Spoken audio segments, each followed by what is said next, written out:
Treneris, sveikinimai su pergalė, 3 taškeliai kapsėjo į jūsų taupyklę, rungtynės tokios, kur sunku, nelengva, kokybės nebuvo daugiausia, bet turbūt čia Telšiuose svarbiausia pergalė ir 3 taškai.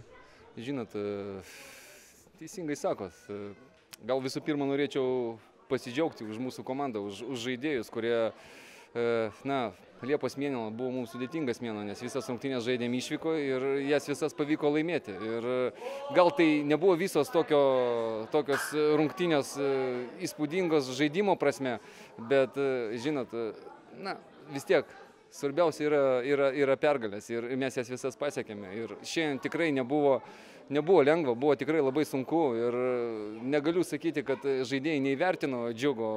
Turėjom tą vyrišką pokalbį per pertrauką, bet esmė buvo ne tik tame, kad tą, ką aš norėjau matyti per rungtynės, nemačiau, bet aš manau, Džiugas irgi gerai buvo pasiruošęs ir mes labai klimpom pirmą kėlinį, nors tų momentų irgi nebuvo kažkokių tai nei iš vienos, nei iš kitos pusės, bet antrą kėlinį vyrai parodė charakterį, parodė tai, dėl ko mes čia atvažiavom.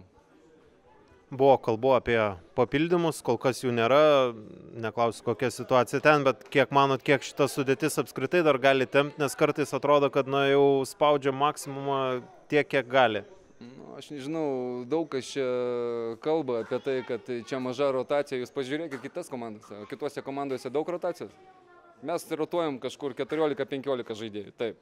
Kiti yra jauni, aš manau, jie gaus savo šansą žaisti, kai turėsim rezultatą kažkokią, tai, bet šiuo metu tokių rungtynių nėra. Nėra praeinamų rungtynių, nėra tokių rungtynių, kad laiminėtum didelių skirtumų ir galėtum savo tą leisti, bet taip, spaudžiam daug iš to, ką turime ir aš kaip treneris neturiu kito pasirinkimo. Mes žiūrime, ieškome žaidėjų, mes nenorim, kad tai būtų tik tai papildymas. Mes norim, kad tie žaidėjai sustiprintų mūsų komandą, duotų kažkokios tai naudos ir duotų tinkamą konkurenciją. Tai tokių žaidėjų nėra lengva surasti pigiai.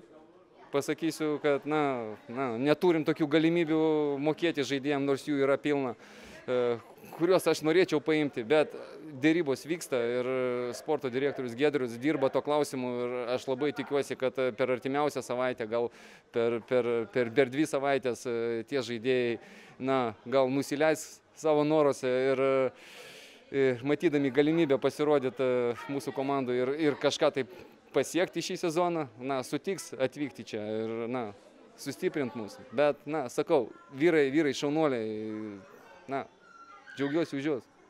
Ar pabaigai dar apie tas kalbas minėjo, čia buvo kalbų apie rotaciją ir buvo daug kalbų, kad jau Vilniaus Žalgirį daug kas sveikino su čempionų titulu. Tai kiek tai galbūt prideda ar jums tos motyvacijos, kad taip patyliukais dar tą kovą ir intrigą gražinti, nes dabar vos 4 taškai liko? Žinot, be sekančių laimėtų rungtynių tu neturėsi galimybių tapti čempionu. Banaliai, mes koncentruojamės į kiekvienas sekančias rungtynės. Jeigu tu jas laimėsi, tu būsi gal toje kovoje ar bent jau kažkokį stresą sukelsi Žalgiriui. Buvo tos rungtynės prieš Vilniaus Žalgirį, kur galėjo baigtis, jeigu būtume pralaimėję, būtų 19 taškų. Tas futbolas nėra nuspėjimas dalykas. Čia praėjo mėnuo, žiūrim, 4 taškai, aišku, jie rungtynės turi, bet esmė koncentruotis į sekančias rungtynės. Koncentruotis ir aš sakau, mes gal nesam tokia komanda, kuri galėtų drąsiai sakyti, kad mes čia būsim čempionai ir dar kažkas. Nesam tokia komanda. Bet tą, ką daro šie žaidėjai šį sezoną, tai aš galiu tik tai,